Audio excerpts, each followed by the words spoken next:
A cowboy in Texas gets pulled over by a state trooper for speeding. The trooper started to lecture the cowboy about his speeding. On and on he went. Finally, the trooper got around to writing out the ticket. As he was doing that, he kept swatting at some flies that were buzzing around his head.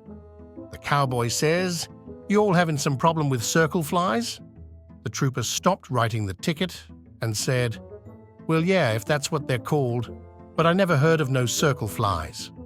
"Well, sir," the cowboy replies, "circle flies hang around ranches. They're called circle flies because they're almost always found circling around the back end of a horse." The trooper says, "Oh," and goes back to writing the ticket. But a moment later, he stops and says, "Are you calling me a horse's ass?" "No, sir," the cowboy replies. "I have too much respect for law enforcement to call you all a horse's ass." "That's a good thing," the trooper says, and goes back to writing the ticket. After a long pause, the cowboy says, "Hard to fool them circle flies, though." A father was very upset about his son, little Johnny's gambling habits. So he went up to school to talk to the boy's teacher. The teacher suggested, maybe if he lost heavily on a bet, it would cure him. The dad thought this was a good idea.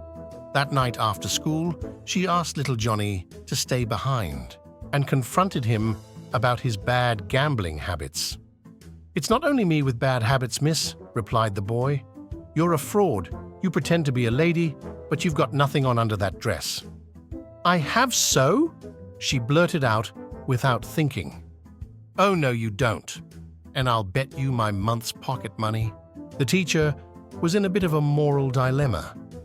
She had promised to help, and this would be an expensive bet for him to lose. So she lifted her skirt and flashed little Johnny.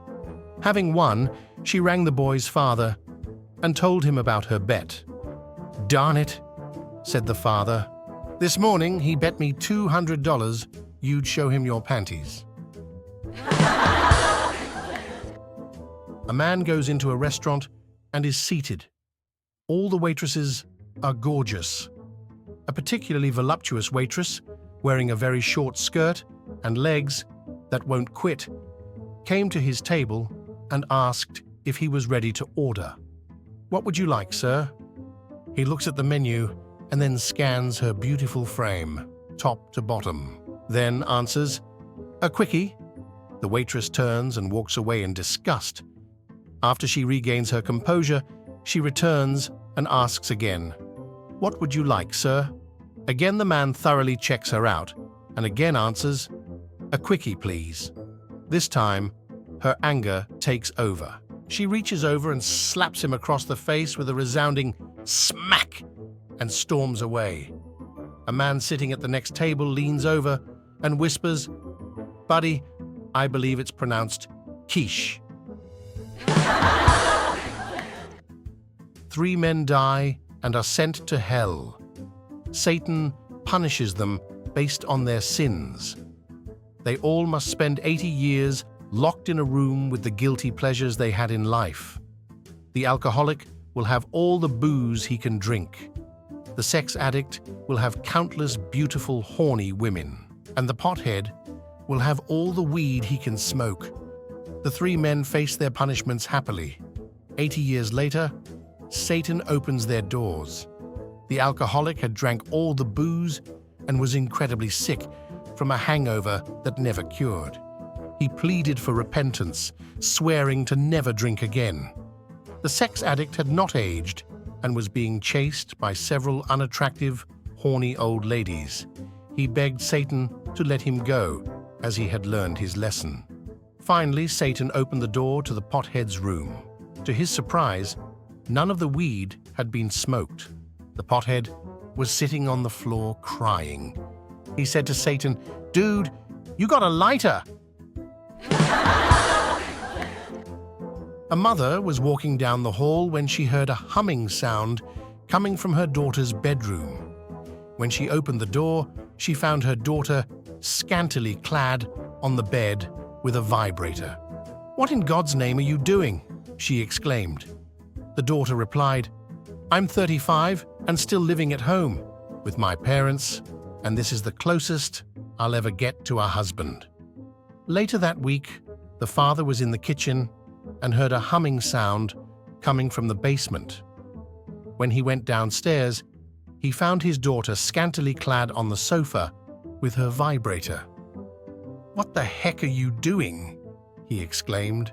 The daughter replied, "I'm 35 and still living at home with my parents, and this is the closest I'll ever get to a husband."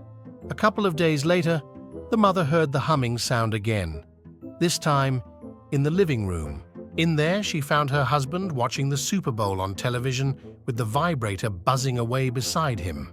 "What in the heavens are you doing?" she exclaimed. He replied, "Watching the game with my son-in-law." A mother was cleaning her 10-year-old son's bedroom one day when she found an adult bondage magazine under his mattress. She was mortified. She put the dirty magazine back under the mattress, thinking that she would show her husband when he got home from work. A few hours later, when he got home, she led him to their son's bedroom, pulled out the magazine, and showed it to him. He opened the magazine, slowly flicked through the pages, his eyes wide. He handed the magazine back to her without a word. So she asked him, "What the heck should we do?" The dad paused, cleared his throat, and said, "I'm no expert, but I don't think you should spank him." One night, my girls invited me out. I promised my husband I'd be home by midnight. Hours passed, and margaritas went down way too easy. Around 3 a.m., a bit loaded, I headed home. Just as I got in, the cuckoo clock chimed 3 times. Afraid my hubby would wake, I quickly cuckooed 9 more times. I was really proud of myself for coming up with such a quick-witted solution. The next morning, he asked what time I got in. I said, "Midnight." He seemed fine, so I thought I'd gotten away with it. Then he said, "We need a new cuckoo clock." When I asked why, he said, "Well, last night, our clock cuckooed 3 times." Said, "Oh shit," cuckooed 4 times, cleared its throat, cuckooed 3 times again, giggled, cuckooed twice more, then tripped over the coffee table and farted. My friends, if you want to watch other funny jokes, subscribe to the channel.